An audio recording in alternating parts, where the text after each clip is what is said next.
আজকে আমরা দেখব ইনহেরিটেন্সে কনস্ট্রাক্টর এবং ডিস্ট্রাক্টর কিভাবে কল হয়। ইনহেরিটেন্সে একটা বেস ক্লাস থাকে আর তার চাইল্ড ক্লাস থাকে, আবার সেই চাইল্ড ক্লাসেরও আরও চাইল্ড ক্লাস থাকতে পারে।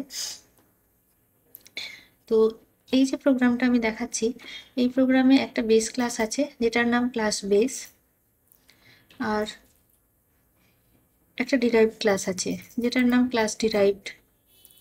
এটা হচ্ছে চাইল্ড ক্লাস। এবার এই ডিরাইভ ক্লাসটা বেস ক্লাসকে পাবলিকলি ইনহেরিট করেছে, পাবলিক বেস বলে লেখা আছে। এবার বেস ক্লাস যেটা, সে বেস ক্লাসের একটা কনস্ট্রাক্টর আছে বেস, তার নাম, তার মধ্যে শুধু একটা সি আউট রেখেছি বেস ক্লাস কনস্ট্রাক্টর বলে, আর একটা ডিস্ট্রাক্টর আছে যেখানেও আমরা একটা সি আউট রেখেছি বেস ক্লাস ডিস্ট্রাক্টর বলে।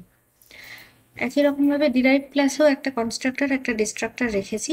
কনস্ট্রাক্টরের মধ্যে সি আউট দিয়ে দেওয়া আছে ডিরাইভ ক্লাস কনস্ট্রাক্টর, আর ডিস্ট্রাক্টরের মধ্যে লেখা আছে ডিরাইভ ক্লাস ডিস্ট্রাক্টর। এবার মেনের মধ্যে থেকে আমি শুধুমাত্র ডিরাইভ ক্লাসের একটা অবজেক্ট তৈরি করব। ডিরাইভ ক্লাসের অবজেক্ট তৈরি হওয়া মানে ডিরাইভ ক্লাসের কনস্ট্রাক্টর কল হবে। এইখানে আমাদেরকে মনে রাখতে হবে, যখন ডিরাইভ ক্লাসের যে কোনো ডিরাইভ ক্লাসের কনস্ট্রাক্টর কল হয় তখন তার ঠিক পেরেন্ট ক্লাস যে, তারও কনস্ট্রাক্টর কল হয়, এবং সেটা কিন্তু ডিরাইভ ক্লাসের কনস্ট্রাক্টর কল হওয়ার আগেই পেরেন্ট ক্লাসের কনস্ট্রাক্টরটা কল হয়। তাহলে যখন মেনের মধ্যে থেকে আমি ডিরাইভ ক্লাসের একটা অবজেক্ট বানাচ্ছি, তখন ডিরাইভ ক্লাসের কনস্ট্রাক্টরের এখানেই কন্ট্রোল এলো, কিন্তু তার এই পুরো জিনিসটা এক্সিকিউট হওয়ার আগেই বেস ক্লাসের কনস্ট্রাক্টরটা এক্সিকিউট হলো। তাহলে প্রথমে cout base class constructor দেখাবে। এখানে আমি অলরেডি এটা রান করে রেখেছি। বেস ক্লাস কনস্ট্রাক্টর এটা দেখাচ্ছে, এবং তারপর ডিরাইভ ক্লাসের কনস্ট্রাক্টর ডিরাইভড ক্লাস কনস্ট্রাক্টর এটা দেখাবে। যেহেতু ডিরাইভ ক্লাসের কনস্ট্রাক্টর এক্সিকিউট হয়েছে, সেজন্য এর ভেতরে যে সি আউট আছে ডিরাইভ ক্লাস কনস্ট্রাক্টর সেটা দেখাচ্ছে। এই মেনে ডিরাইভ ক্লাসের একটা অবজেক্ট তৈরি হওয়া ছাড়া আর কোনো কাজ নেই। এরপর রিটার্ন 0 যেহেতু হয়ে যাচ্ছে, ফলে এবার ডিস্ট্রাক্টরসগুলো কল হবে। ডিস্ট্রাক্টরসগুলো কিন্তু রিভার্স অর্ডারে কল হয়, অর্থাৎ কনস্ট্রাক্টরের সময় আমরা দেখেছি যে ডিরাইভ ক্লাসের অবজেক্ট তৈরি করলেও ডিরাইভ ক্লাসের কনস্ট্রাক্টরের আগে বেস ক্লাসের কনস্ট্রাক্টর কল হয়, এবং তারপর ডিরাইভ ক্লাসের কনস্ট্রাক্টর কল হয়।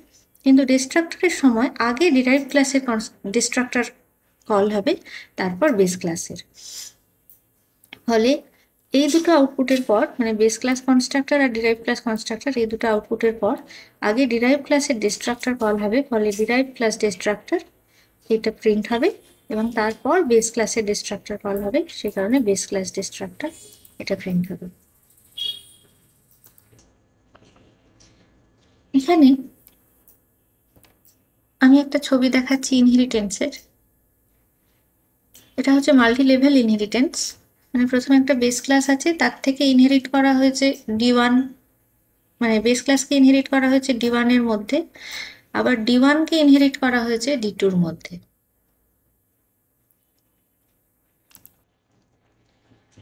মানে D1 হচ্ছে বেস বলে যে ক্লাসটা, তার চাইল্ড, এবং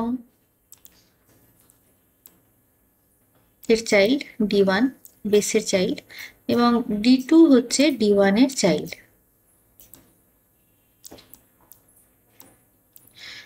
এই ক্ষেত্রে যদি আমি D2 এর একটা অবজেক্ট তৈরি করি মেনের মধ্যে, অর্থাৎ মেনের মধ্যে যদি আমি এরকম লিখি D2 ও B, তার মানে D2 ক্লাসের কনস্ট্রাক্টর কল হবে। কিন্তু D2 ক্লাসের কনস্ট্রাক্টর কল হওয়ার সাথেই D2 যেহেতু পেরেন্ট ক্লাস হচ্ছে D1, তাই D1 এর কনস্ট্রাক্টর আগে কল হবে। আবার D1 এর কনস্ট্রাক্টর কল হলেই D1 এর পেরেন্ট ক্লাস যেহেতু বেস, সে কারণে বেসের কনস্ট্রাক্টর কল হবে। বেসের আর কোনো পেরেন্ট ক্লাস নেই, তাহলে সবার আগে বেসের কনস্ট্রাক্টর কাজ করবে, তারপর D1 এর কনস্ট্রাক্টর কাজ করবে, এবং তারপর সব শেষে D2 কনস্ট্রাক্টর কাজ করবে। একই রকমভাবে যদি এই ক্লাসগুলোর মধ্যে আমরা ডিস্ট্রাক্টর দিয়ে রাখি, তাহলে রিভার্স অর্ডারে ডিস্ট্রাক্টরগুলো কল হবে। অর্থাৎ যখন ডিস্ট্রাক্টর কল হবে, অর্থাৎ প্রোগ্রামটা শেষ হওয়ার ঠিক আগের মুহূর্তে D2 ডিস্ট্রাক্টর সবার আগে কল হবে, তারপর D1 এর ডিস্ট্রাক্টর কল হবে অর্থাৎ কাজ করবে, এবং একদম শেষে বেসের ডিস্ট্রাক্টর কাজ করবে। এরপর আমরা দেখব মাল্টিপল ইনহেরিটেন্স। মাল্টিপল ইনহেরিটেন্সে more than one base class আছে, যে বেস ক্লাসগুলো একটাই ডিরাইভ ক্লাসের মধ্যে ইনহেরিটেড হচ্ছে। যেমন এখানে আমি ছবির মাধ্যমে দেখাচ্ছি যে বেস ওয়ান হচ্ছে একটা ক্লাস, বেস টু আরেকটা ক্লাস।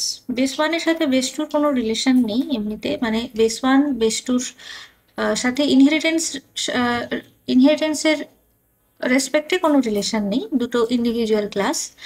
তারপর তাদের দুজনকেই ডিরাইভ বলে যে ক্লাসটা, সেই ক্লাসের মধ্যে ইনহেরিট করা হচ্ছে।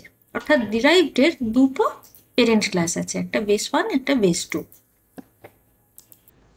এবার এই জিনিসটাকে যদি আমি প্রোগ্রামের মধ্যে লিখি তাহলে জিনিসটা এরকম হয়। ক্লাস বেস ওয়ান, এই বেস ওয়ান ক্লাসের একটা প্রোটেক্টেড সেকশনে আমি ইন্ট এক্স বলে একটা ডেটা মেম্বার রেখেছি, আর পাবলিক সেকশনে আমি ভয়েড শো এক্স বলে একটা মেম্বার ফাংশন রেখেছি, যার মধ্যে আমি এক্স এর ভ্যালুটাকে ডিসপ্লে করছি।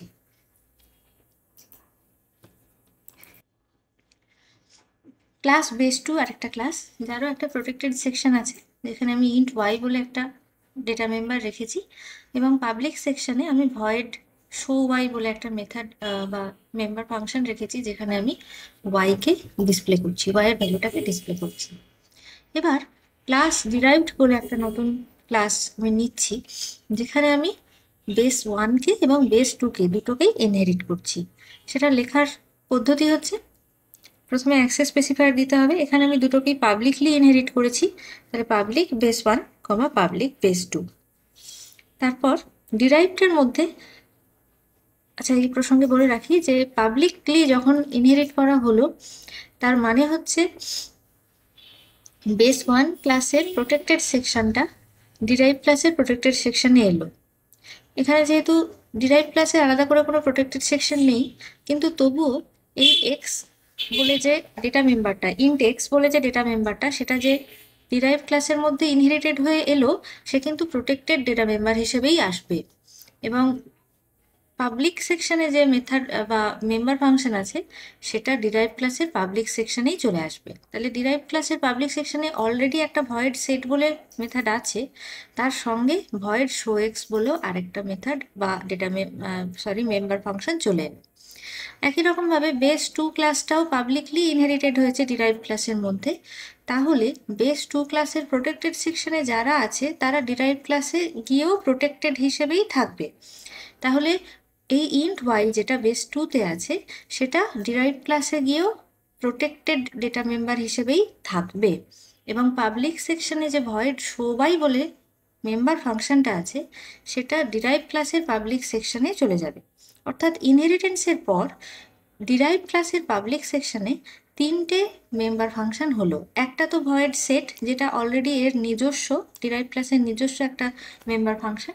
তার সঙ্গে এলো ভয়েড শো ওয়াই, যেটা বেস টু থেকে এসেছে, এবং ভয়েড শো এক্স, যেটা বেস ওয়ান থেকে এসেছে।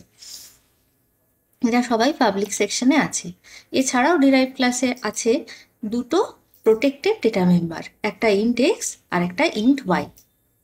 এরপর আমি যখন মেনের মধ্যে ডিরাইভ ক্লাসেরই একটা অবজেক্ট বানাচ্ছি, ডিরাইভড ওবি, তখন অবজেক্টটা বানানো হলো। এখানে যেহেতু কোনো কনস্ট্রাক্টর নেই, মানে আমি কোনো কনস্ট্রাক্টর ডিফাইন করে দিইনি, সেই কারণে ডিফল্ট কনস্ট্রাক্টর কল হয়েছে। তারপর সেই অবজেক্টের রেসপেক্টে আমি সেট মেথডটাকে বা মেম্বার ফাংশনটাকে কল করছি উইথ 10 অ্যান্ড 20। তাহলে সেট মেথডটা কল হবে, আই এর ভ্যালু যেখানে 10 আর জে এর ভ্যালু 20। তাহলে এক্স ইকুয়াল টু 10 আর ওয়াই ইকুয়াল টু 20। এই এক্স ওয়াই কারা? এই এক্স ওয়াই হচ্ছে এই ওয়াই যেটা বেস টু থেকে এসেছে, আর এই এক্স যেটা বেস ওয়ান থেকে এসেছে, এবং এরা এখানে প্রোটেক্টেড সেকশনে আছে। প্রোটেক্টেড সেকশনের জিনিসকে ওই একই ক্লাসের পাবলিক সেকশনের কোনো মেথড বা মেম্বার ফাংশন অ্যাক্সেস করতে পারে, সেই কারণে ওই এক্স ওয়াইকে ভ্যালু দেয়া হচ্ছে সেট বলে মেথডটার মধ্যে। এরপর যদি আমি ওবি ডট শো এক্স করি, এখানে একটা জিনিস দেখার, সেটা হচ্ছে শো এক্স মেথডটা কিন্তু বা মেম্বার ফাংশনটা কিন্তু ডিরাইভ ক্লাসের নয়, ওটা বেস ওয়ান ক্লাসের। কিন্তু তবুও ডিরাইভ ক্লাসের অবজেক্ট ইউজ করে ওবিকে ইউজ করে ওকে কল করা যাচ্ছে। তার কারণ হচ্ছে ও যেহেতু ইনহেরিটেন্সের মাধ্যমে এখন ডিরাইভ ক্লাসের পাবলিক সেকশনে চলে এসেছে, এই ভয়েড শো এক্সটা ইনহেরিটেন্সের মাধ্যমে পাবলিক সেকশনে চলে এসেছে ডিরাইভড ক্লাসের, সেই কারণে ও এখন ডিরাইভডেরই মেম্বার হয়ে গেছে, সেই কারণে ডিরাইভডের অবজেক্ট দিয়ে ওকে কল করা যাচ্ছে। এবার যদি আমি কল করি তাহলে আমি দেখব এই শো এক্সের কাজ তো ছিল এক্সের ভ্যালুটা শো করা। তো আমি যেহেতু প্রথমে এই সেট মেথডটার মধ্যে, সেট বলে মেম্বার ফাংশনটার মধ্যে এক্সের ভ্যালু 10 অ্যাসাইন করেছি, এই এক্সটাই যে এই এক্স, এটার প্রমাণ হচ্ছে এই শো এক্সের মধ্যে কিন্তু ওই এক্সের ভ্যালু 10 ডিসপ্লে করবে, আর শো ওয়াই এর মধ্যে ওয়াই এর ভ্যালু 20 ডিসপ্লে করবে। এটা আমি রান করে দেখাচ্ছি।